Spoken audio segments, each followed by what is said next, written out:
Hey, it's Priska. Hey, it's Matt. And welcome back to our channel. Came a little late there. Smile more when you come back. Smile more when I see you. Smile more when the sun shines bright. Believe me, I need you. That was rough. Alright, you want to tell the good viewers what video we're doing today? Today we're going to be answering 10 questions that interracial couples are asked. Well, how are we supposed to know that? Because I've been asked them. Have you not been asked them?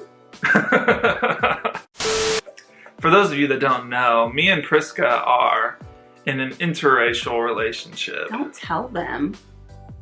It's kind of scandalous. Not the norm, but we decided to do it. Yeah. Took a lot of thought and careful planning to execute. In consideration. Yeah, there's a lot of factors that came into it. But once we really weighed those factors, we decided that this was a good decision for both of us.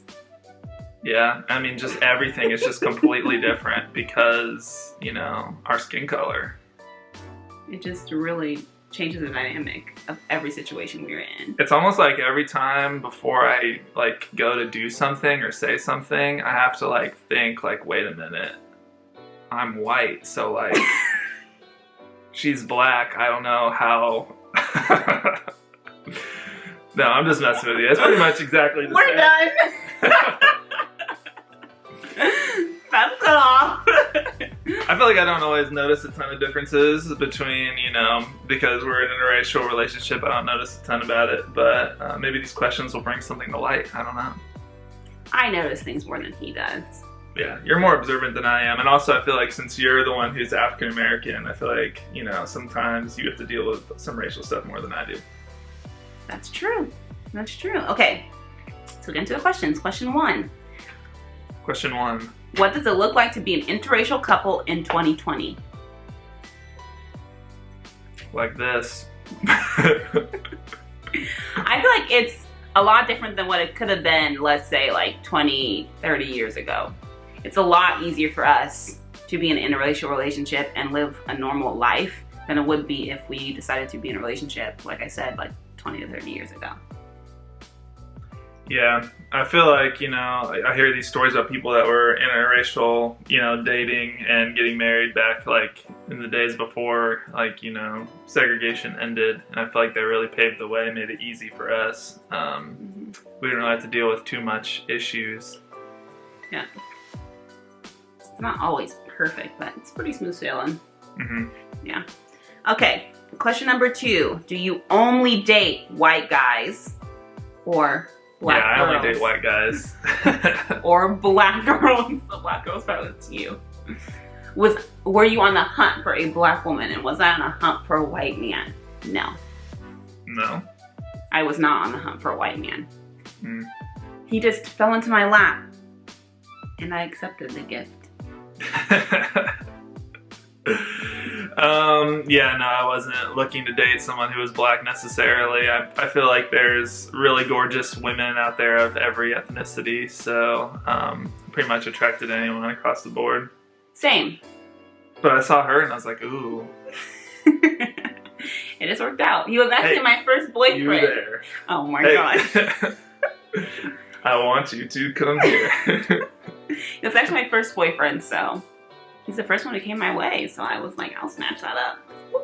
Yeah, she saw me as an 18-year-old college freshman, and she started grooming me, and 3 months later... Stop. We're done. Just kidding. I don't know what you think this is. Yeah, no, we've been together for what? We've been together 6.5 years now, so we've had a bit of history, you could say.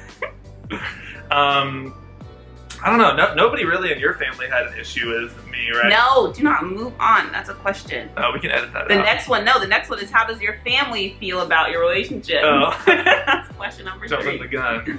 All right, How does your family feel about our relationship, being an interracial relationship? Like you said, my family did not care. My mom and my siblings are all basically like, if he loves you and he treats you right, then we don't have any problem with it. It's who got put in your life, and that's totally fine. That's good. Yeah, my family didn't really care either. They kind of had the same mindset. You know, it's about what's on the inside more than on the outside. I mean, I did have, you know, one or two extended family members that definitely were like kind of against it, but not anyone that was like really, you know, super close in my life. Yeah. So on that front, I feel like we were blessed because we never had, in our immediate families, we never had anybody who was like, yeah, we're not doing that. So Yeah. it made it very easy. Yeah, and for me, like, you know, with those one or two family members, you know, that maybe didn't approve, you know, the fact that they didn't approve of Priska meant that they, you know, weren't going to be a big part of my life moving forward. Because, you know, with Priska as my wife is, you know, now the most important person on earth to me. So if they're not riding with her, you know, they ain't riding with me either. Oh! I got foundation. That's The problems, interracial relationships. Leave it. I give you kisses when I'm wearing foundation, and he turns a whole new shade of brown. A whole new shade. A whole new shade. I'm already a slight shade of tan. For those of you that were wondering, I am 1/4 Armenian, which is kind of like Middle Eastern almost, so that's why I have more of like an olive complexion and dark hair thing going on. So if you're like, you know, the wheels are starting to turn, or like, wait a minute, is he white or is he like Latino? He likes to say he's racially ambiguous. Ambiguous. Yeah, because people look at me, they don't know if I'm white, Latino, or Middle Eastern. They don't know what to think. So I kind of just, you know. Honestly, I've been told by a couple people that I work with, when they see pictures of him, they're like, man, in every picture, depending on what his hair looks like, they're like, he looks different. Yeah, I think people say that my curly hair makes me look more like I would be more like ethnic, whereas like if my hair is straighter, maybe I look more white. Yeah, true. Doesn't matter, you know. Okay, question number 4. Do you like the same music? Yeah, I mean, we both like rap music, so. Yeah, we have a very, very similar music taste. I'd say like the main music we listen to is rap, but then we each have our own like subgenres. Like we listen to worship music as well because we're Christians. You know, God blaze it and praise it. No, I'm just kidding. Just kidding. We both listen to worship music as well. She likes to listen to a lot of like classical music, whereas I like to listen to more like lo-fi, hip-hop, chill hop to like relax. She also likes listening to a lot of like Disney and soundtracks, like even soundtracks to like, you know, like Jurassic Park, Harry Potter, Inception, like all those good soundtracks. It's music instrumentals from movies. I love listening to them. So if I watch a movie and there's a good, I can tell their instrumentals are really good. I'm like, well, I'm listening to that later. Yeah, I'd say in general she likes more like hype stuff. Like she really likes like Cardi B and Meg Thee Stallion. Whereas I'm more into more like chill stuff, like more like maybe like J. Cole or Kendrick. A little bit, I don't know. He's a really Chance the Rapper. Okay. I do a little bit, don't say that. He's fine. Okay, next. Oh, my nose is itchy. Hang on, people. It's not even the right part that's itchy. Okay. Question number 5. Would it be easier to date within your own race? Easier? I feel like based on what we said about being in an interracial relationship in 2020, it makes it a lot easier. So I don't think it's hard being in an interracial relationship. There's times when people say some things or do some things and it's like, okay. But like for the most part, I feel like I'm very fine. And it hasn't been tricky being in a relationship with you. Yeah, I don't think it would be easier either way. I think it's the same. Same level of commitment that goes into a relationship. Yeah. There's definitely like some cultural differences with us we had to work through, especially with extended family, because she is not just African American. Her family is actually from Africa. Okay, pause again real quick. You're moving ahead. Oh. Though, I guess we'll move on to that question then. Is it hard dealing with different backgrounds? Oh. Yeah, it's not like hard, but it's definitely a little bit of a challenge, I would say. Just because, you know, I just have like a straight American family, whereas your family is more of like a fusion of American and African. Yeah, like I'm not just African American or Black. Like I was born in Liberia, West Africa, so I have that whole culture that also plays a part in our relationship and some of the things that we do. Mm-hmm. Yeah, like it played, like in our wedding, we had some African traditions that we tossed in as well to appease my mother. Yeah, it's just things different that I really things, like you doing know. as well. So it's just different things that we have to. It was harder when I was dating because they're a lot more strict with like hoops you have to jump through. Like I feel like American culture, they're a lot more chill with their kids dating, especially once they're like graduated from high school. You know, kind of just like I feel like they're allowed to do whatever they want. Whereas like in African culture, it's more like courting, and like they expect you to ask the father permission before you even start dating, let alone like, you know, asking for permission for marriage. And like, for instance, like the first like 2 years we were dating, Priska's mom said I was her special friend, which is fun. I always just kind of laughed. I was like, yeah, I know, I'm Priska's special friend. Yeah. Oh yeah, he's real But, like, special. We were dating for like 2.5, almost 3 years before she recognized that we were actually like together, you know. So it's just one of those things, you know. But yeah, I almost had to bring you a dowry to pay for you for. Yeah, and in Liberian culture, to marry like me, he would have to pay a dowry for me. So like usually it's in the form of like, let's say Goats or an animal. Like the bigger the animal, the more your daughter's worth. You're worth at least 3 goats and a flat screen TV. 3 goats. I'm worth a cow. A cow? Who do you think you are? A cow. Maybe even Cow. 3 cows. Oh, So watch please. yourself. Fair enough, yeah. All right, moving on to the next question. Do people stare when you go on dates? Apparently, See, that's something yes. I notice a lot more, and I have to point it out. Like, when I point it out, then he'll notice it, but for the most part, and he doesn't notice when people are staring at us, but people do, but I feel like it's mainly older people. Like, it's almost never younger people, like, in their, let's say, 30s and younger. It's usually almost always older 50s or older. people, and it's usually almost always older women. Like, there will just be random old women who were just literally sitting there when we're out to eat somewhere, like glaring at, it's usually just at me. Like, I stole a very eligible white man, and it is my mistake for doing so. Yeah, it's crazy. I mean, I feel like in general, like I am more like I live in my own bubble and I'm just kind of minding my own business, whereas Priska's more of like the people watcher anyway. So I think that's kind of probably why you notice it more often. Plus they're like staring at you, so I feel like you can kind of, you know, they say you can feel it when you like have a pair of eyes staring at you. You can like feel it on your skin. So I feel like it's a combo of those 2 things. But yeah, I do notice like probably, what would you say, like maybe 40% of the time, 50% of the time we go to a restaurant, there'll just be like some random old white lady just glaring for no reason. And it's almost like they want to make themselves known, because it's like they don't, they like sit there for like 10, 15 minutes. It's blatant. And it's not like when you turn around and look at them and they turn away and act like they were never staring at you. Like, they will make eye contact. Like, they want you to know that they do not approve of the relationship that is occurring, which I somewhat understand-ish, because they grew up in a time when this should not have been a thing, but also I feel like you need to move along with times, and like it's at a time where that's not a big of a deal. On one hand, they grew up like with that being, you know, ingrained in them as their values, but on the other hand is like they've had enough decades to get over it, you know what I mean? Yeah. So people do, but it's not as bad as I guess it could be. Have you ever seen any black people staring at us and like thinking like maybe I shouldn't be with you? I have a couple times, but it's usually not as, I have a couple times.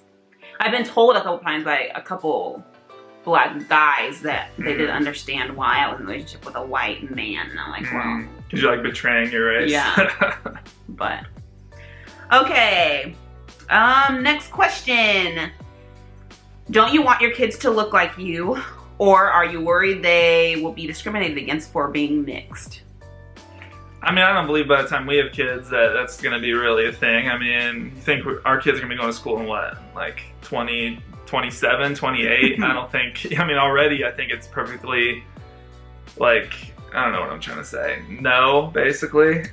I feel like, well, I'm not worried about my kids being discriminated against as a whole, but I am worried somewhat of them being able to fit in sometimes, because I know that sometimes being mixed, sometimes you don't fully feel like you're not fully black and not with fully the white people, and you don't fully mesh with the black people. So I feel like it's like this middle ground, but at the same time I feel like I'm going to instill in my kids the ability to be proud of who they are and like the culture that they are, the two different cultures that they're from. And so like I want them to be proud of who they are and be able to just make friends with anybody and not really have to worry about that.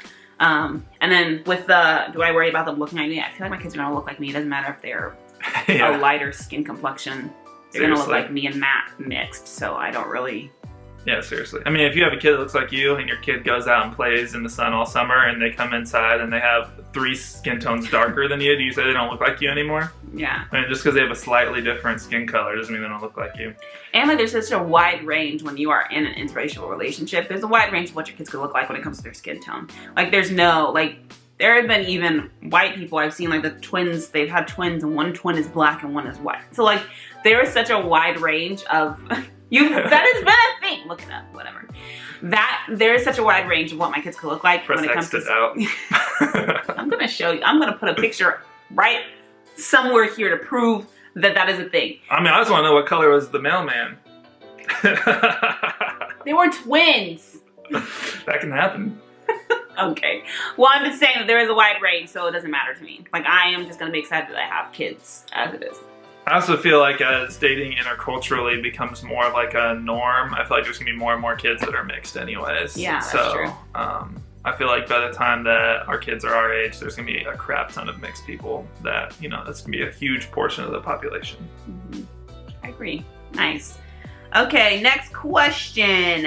Have we ever felt or dealt with any outward signs of prejudice, like someone like verbally coming at you? Me personally, in 6.5 years, no. We did one time, and it was the first time when we first started dating. We went on our first date. It was to like this ball thing, and so I took pictures and I posted on my Instagram. And then out of the blue, this random guy that I don't even know how he found my Instagram page. Just creeping on Instagram. But he went off on the fact that we were not made to be together and that like animals do not mate within other species, so there's no reason where that we should be dating within other races, and if animals can figure it out, then why can't humans figure it out? Like he went off. I didn't have to say anything because like all of my friends and family members like hardcore went off on him on my Instagram, but like that's the only time I've ever like verbally had someone lash out at me for being in an interracial relationship. That's what happens when you got 2 sisters that are ready to just freaking attack. Yes. So like other than that, like no one has verbally like come up to me reckless. Like I said, there's been some times where like I've had friends who obviously were not really my friends, or like different people have told me like I don't understand why you're in a relationship with a white guy and I'm betraying my race, and they don't understand why I'm crossing that line and I should be proud of carrying on black families and so forth. But I'm just like, for me, it's not really, I didn't really have anything to do with per se race. I wasn't on the hunt for a white guy. I was just on the hunt for someone that God had for me, and it just happened to be him. Yeah. I agree with all that. Yeah. And the last question, is it awkward to talk about race being in an interracial relationship? No. No, we talk about it a lot, at least a healthy amount. We're very open about it. Mm-hmm. Yeah, I mean, I feel like you just have to recognize, you know, as a white person in America that you have certain, like, you know, privileges that maybe you don't recognize, but being in an interracial relationship, it's really important to make sure you're trying to see things from the other person's perspective. And actually, one lesson I learned actually from South Park, which is kind of a weird place to learn a lesson. There was this episode where Stan was trying to like figure out what it was like to be like black, and then in the end he kind of just realized that he would never be able to know what it was like to be black because he can't put himself in those shoes and experience it. And I feel like that's important as well, to kind of have that mix of like trying to see things from the other person's perspective, but also realizing that you'll never truly be able to live in their shoes. So I feel like you kind of have to take their experience as, I guess, fact, you could say, and like really listen to the other person. Like, what is it like to, you know, be African American in the U.S. Right now? I feel like that's very important because whenever I feel a certain way about something, or I'm like, ooh, I feel like this is kind of off, it's good to have somebody who's like, no, I can pick up on that, as opposed to being like, no, you're just being Ridiculous. Chill. Chick, chill. Yeah. It's especially important too, I feel like, with you being an inner city teacher, is that you're working with so many kids that are, they come from Latino and African American backgrounds, and you are kind of like their role model, especially as, middle schoolers. So I feel like it's kind of important to support you in that, because that's like, the whole like social justice thing is kind of important to like what she does, especially as a social studies teacher that's teaching about history and cultures to these kids in the inner city. It's really important. It's a nice balance of helping like everyone to realize that your culture is important for who you are and what your background is, and people cannot judge you, or don't let people judge you based on that, and don't put your worth in that, or what you feel like your quality should be based on your culture or what you look like. Like, you are worth so much more than that. So right. Yeah, culture is like obviously super really important and something you should be proud of, but it's not something that should be like a barrier, like, oh, you can't date somebody, you can't love somebody because of this culture. It's supposed to be a positive thing that is worth celebrating and building people up, not something that is meant to, divide. Yeah, like God made all of us, so He didn't make us all to be separate in separate little groups. He made us all to come together and just be united, and so that's what we want to emanate. Emulate? Oh. I love these little words that you make up. I love the way you say things. I can't say certain words right. I really just can't. Like, for the longest time, she used to say facade instead of facade, and eventually I'll just start saying it the way that she says it. I used to also say apparently museum, and it's not museum. You say museum instead of museum. Some things you get from your mom, like instead of saying you bring something, you say you carry something. I also say comb. I comb my hair. Oh yeah, comb your hair. And what is it supposed to be? Comb? Comb. Comb your hair. Whatever, I don't say things but right. English is weird because like tomb is pronounced tomb, so you think comb, but it's comb, Yeah, I don't know. I feel like it's true. I feel like because my family is from Africa, like how they say things, I just picked up on it, and then I go out into the world and say it, and people are like, what? I was like how you guys say carry. So like instead of saying like you brought your lunch to school, you say you carried lunch to school. Or instead of saying like go and pick up your mom and bring her to the store, you would say carry your mom to the store. I just like how you use the word carry. But anyways, that's another cultural thing. But yeah, thanks for watching it. I mean, at the end of the day, here's one last little disclaimer. At the end of the day, we're 24. We're not pretending to be professors or experts on this kind of stuff. So we're constantly learning new things. We're always learning and we're trying to get better, but we're just, we're living it, but we're not experts. Oh yeah, and one day we hope to have a family that is just as multicultural as us. Yeah, I would even like to adopt kids someday so we could have, white, black, mixed, and even like, I don't know, Latino or Asian babies. I have always said that I want a family that looks like heaven. So like I want kids of like all different races and ethnicities, and I'm gonna have to stop wearing these if you want a family that looks like heaven. There's no glasses in it. I'm gonna be able to see. So that's our goal. So hey, we'll see what God has in store for us. Yeah, that's it. Yeah. Thanks for watching. Make sure to like, share, and subscribe. Yep. We're back. Remember that one time when you said that it was gonna be our last time filming? I cut that out of the video so they don't know what you're talking about. You cut that out of the video? Yeah, didn't you watch? Don't you watch our videos after I did watch it. It was in there still. No, it wasn't. That's it. This relationship is over. Get back up here. I'm just kidding. I can't go anywhere. I already signed all the paperwork, so. Oh, he is stuck with me. Stuck. Alright, bye. Bye! I ate some bugs. I ate some grass. I used my hand to wipe my tears. To kiss your mouth, I break my vows. No, wait, Jose. Unless you want to, then we break our vows together. Encarnación, Encarnación, Encarnación.